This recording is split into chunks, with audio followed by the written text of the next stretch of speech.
सर्वांना नमस्कार।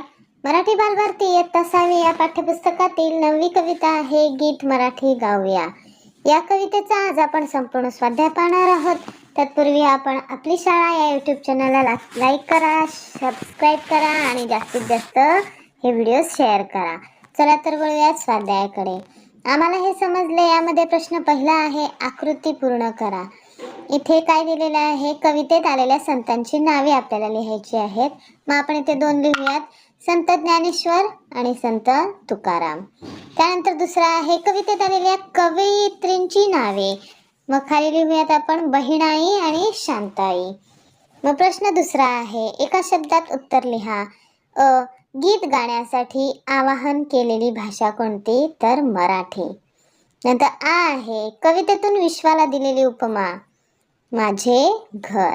ई आहे मराठी शब्द पेरण्यासाठी सुचवलेले शिखर, उत्तर आहे हिमालय। ई आहे साहित्याची पालखी वाहणारे, कोण? वारकरी। आणि उ आहे साहित्याची पालखी नेण्यासाठीची जागा, तर उत्तर लिहूयात घरोघरी। त्यानंतर कवितेतील खालील ओळींचा तुम्हाला समजलेला अर्थ लिहा। आहे प्रतिभेचे पंख लावून सूर्य नवा होऊया, उत्तर लिहूयात आपल्यातील नवनिर्मितीच्या आणि सर्जनशीलतेच्या क्षमतेला बळ देऊन आपण सर्वांना प्रकाश देणारे एक नवीन सूर्य बनूया आणि स्वतःचे वेगळे कर्तृत्व सिद्ध करूया। त्यानंतर पुढचं आहे शब्द मराठी पेरूया, मराठी भाषेचा आणि शब्दांचा सर्वत्र प्रसार करूया जेणेकरून जगभर मराठी भाषा रुजेल आणि वाढेल। नंतर प्रश्न चौथा आहे 2 ते 3 वाक्यात उत्तरे लिहा। त्यातील आहे संमेलनाच्या सोहळ्याचे आपण वारकरी व्हावे असे कवीला का वाटते? तर उत्तर लिहूयात मराठी संमेलन सोहळ्यात दरवर्षी नवीन कथा, कविता, गझल, व्याख्यान, साहित्यिकांचे, विचारवंतांचे विचार ऐकायला मिळतात। संमेलनात दरवर्षी नवीन साहित्य, पुस्तके खरेदी करायला मिळतात, म्हणून कवीला वाटते की आपण संमेलनाच्या सोहळ्याचे वारकरी व्हावे।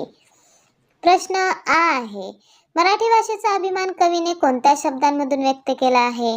उत्तर लिहूयात मराठी भाषेची थोरवी संतांनी वर्णिली आहे। संत ज्ञानेश्वर, संत तुकाराम आणि इतर सर्व संतांनी हे विश्वची माझे घर असा संदेश याच मराठी भाषेतून दिला आहे। हे विश्वची माझे घर ज्ञाना तुका आठवूया, हिमालयाच्या शिखरावरती शब्द नवे पेरूया, या शब्दात कवीने मराठी भाषेचा अभिमान व्यक्त केला आहे। नंतर पुढे आहे कवीने आपल्याला माय मराठी लेकरांनो असे का म्हटले असावे? त्याचं उत्तर लिहूयात आपल्याला मराठी भाषा पहिल्यांदा आपल्या आईने शिकवली आहे। आपण पहिला शब्द हा आपल्या आईच्या तोंडून ऐकला आहे, त्यामुळे मराठी भाषा ही सुद्धा आपली आई आहे, म्हणून कवीने आपल्याला माय मराठीच्या लेकरांनो असे म्हटले असावे।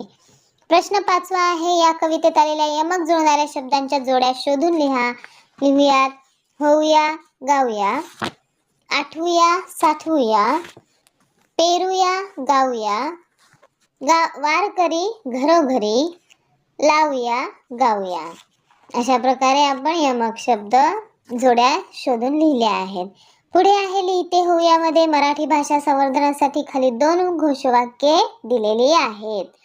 त्यातील यमक जुळणारे शब्द अधोरेखित करा आणि या पद्धतीने आणखी 3 घोषवाक्ये तयार करा। तर पहिलं बघा आहे माय मराठीचा करा सन्मान, वाढवा तिचा मान।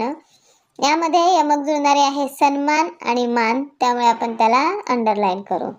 नंतर आहे घरोघरी मराठी बोलूया, मराठी भाषा समृद्ध करूया।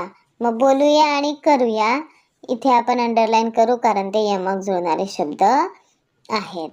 पुढे आहे आपण लिहायचं आहे आता पुढे घोषवाक्य लिहूया जय जय भारत देशा, मराठीच आमची भाषा। आणि पुढे नंतर बोलू मराठी, ऐकू मराठी, गाऊ मराठी, पाहू मराठी। त्यानंतर आहे मराठी भाषा माझा अभिमान, वाढवू जगी तिची शान। अशा प्रकारे आपण घोषवाक्य लिहिलेले आहेत। पुढे आहे खेळूया शब्दांशी मध्ये। प्रश्न 1 आहे खालील शब्दांचे प्रत्येकी 2 अर्थ लिहा। उदाहरणार्थ पार म्हणजे पलीकडे आणि पारचा दुसरा अर्थ आहे झाडाभोवती बसण्यासाठी बांधलेली जागा। नंतर आहे कर, कर म्हणजे हात आणि दुसरा अर्थ करणे। आहे हार, हारचा एक अर्थ आहे फुलांचा हार आणि दुसरा अर्थ आहे पराभव। नंतर जय, जय हे मुलाचे नाव पण असते आणि जयचा दुसरा अर्थ जय जयकार. नंतर ई आहे मान. मान म्हणजे आदर आणि दुसरा अर्थ आहे शरीराचा अवयव. नंतर उ आहे ग्रह.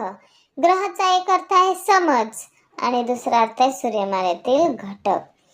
त्यातील प्रश्न दुसरा आहे लोक शब्दाला दुसरा शब्द जोडून अर्थपूर्ण शब्द तयार करा. उदाहरणार्थ लोककथा. मग खाली इथे माइंड मॅप दिलेला आहे, आपण लिहूयात. पहिले लिहूयात लोकगीत.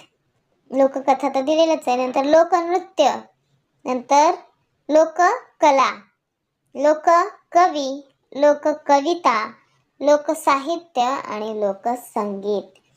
पुढे प्रश्न तिसरा आहे. खाली दिलेल्या सर्वनामांचा उपयोग करून वाक्य लिहा.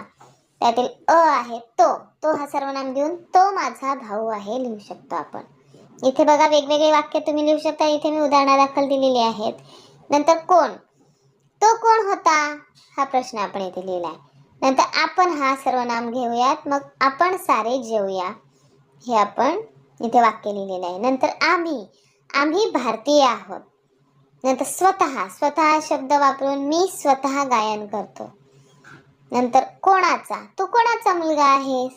बघा मी आधी सांगितल्याप्रमाणे मी इथे उदाहरणादाखल वाक्य दिले आहेत. तुम्ही हे सर्वनामे वापरून तुमच्या मनाने कोणती वाक्य लिहायचे ते तुम्ही लिहू शकता. पुढे आहे ओळखा पाहू. त्यातील अ आहे अंगावर माझ्या काटे, आतून मी गोड, कोकणात मी वाढतो, चवीला नाही तोड. त्याचं उत्तर लिहूयात फणस. आ आहे पोटात माझ्या खूप ज्ञान, वाचले की मिळतो मान.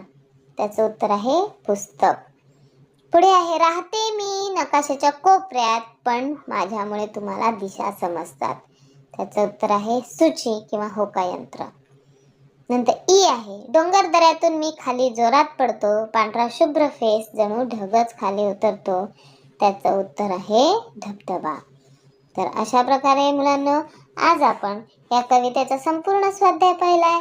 तर पुन्हा भेटूयात अशाच एका नवीन व्हिडिओसह, नवीन स्वाध्यायासह.